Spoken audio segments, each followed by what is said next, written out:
Inputs on how really the Bofors chairman has reacted to this, well, surprising development. Shiv, coming to you, how upset did the Bofors chairman actually seem to you, given the sort of last-minute surprise that has been sprung upon Bofors? Well, Nida, as you saw in that interview, he was very, very circumspect with us. But this was definitely his most candid interview.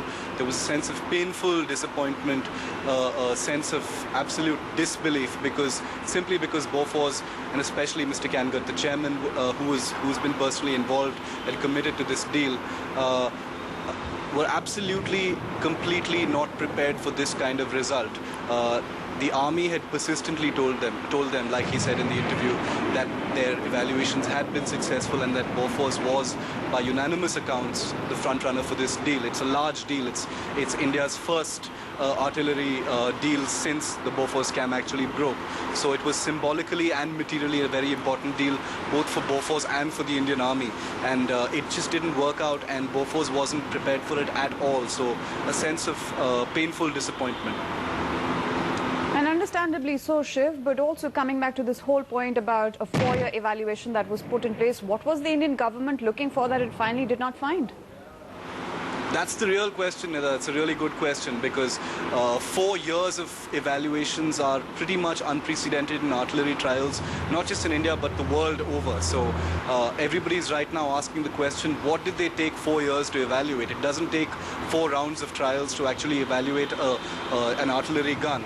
Now, the thing that we found out today is that the 3rd and the 4th round of trials were almost identical. There were very small changes ordered. There's a sense that maybe the government was dithering. There are elections around the corner. At some point, it did not want to make such a quick or hasty decision.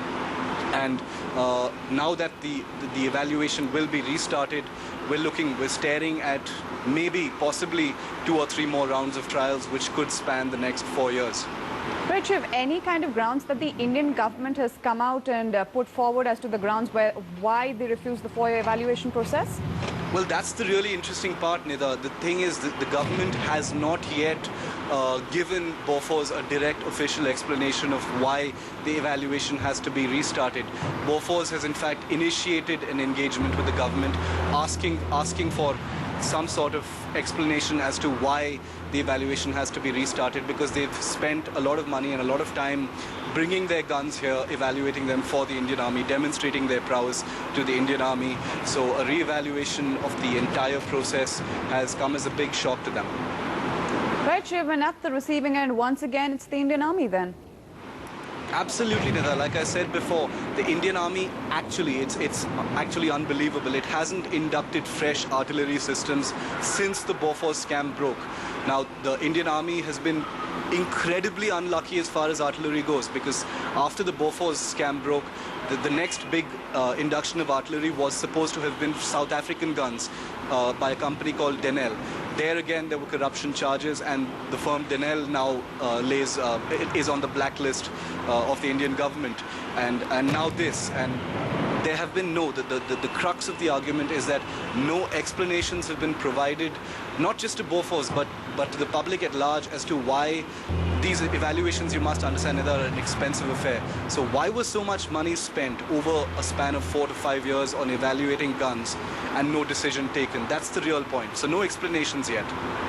So no explanations forthcoming. At the end of the day, what you have is an upset Bofors chairman. Also, Shiv, now the decision really to seek fresh proposals would obviously inevitably see the fresh proposals really coming in. So what kind of a time frame are we looking at from here on?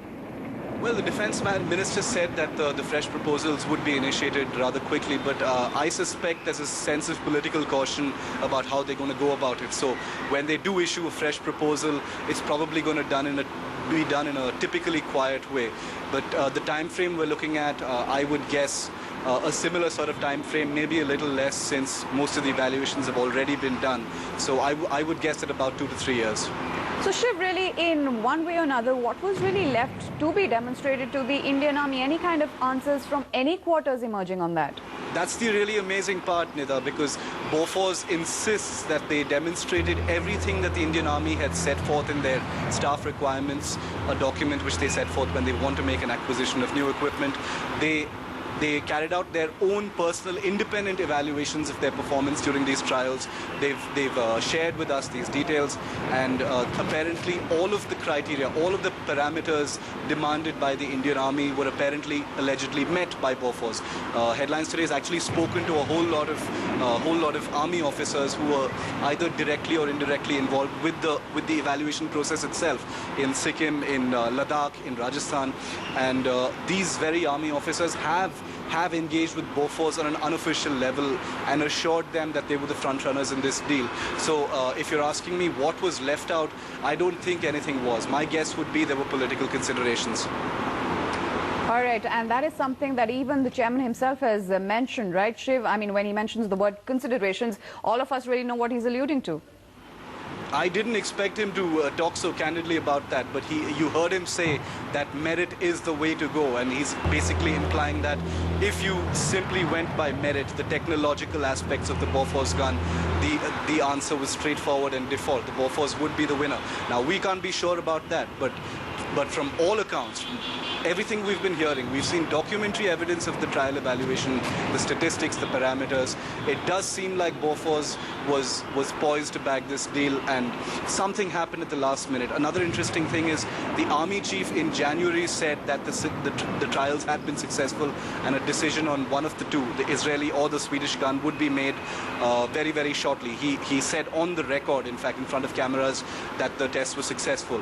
And a few months later, he turned around and said that there were problems, the tests were unsatisfactory, and this is the statement that ultimately the government issued. All right, Shiv, thank you so much for having gotten us all those details, and of course, many thanks for having gotten that interview with the chairman of Bofors for us at the moment. Many thanks to our correspondent there. Remember, Bofors had emerged as the front runner in the race, but after a 4-year-long evaluation process, it seems Bofors clearly is out of the race. And just like the chairman himself was mentioning, it seems other merits seemed to have taken all kind of precedence in this entire case. With that, time for us to take a very short break right here on Headlines Today, but lots more coming up on the other side. Stay around. Keep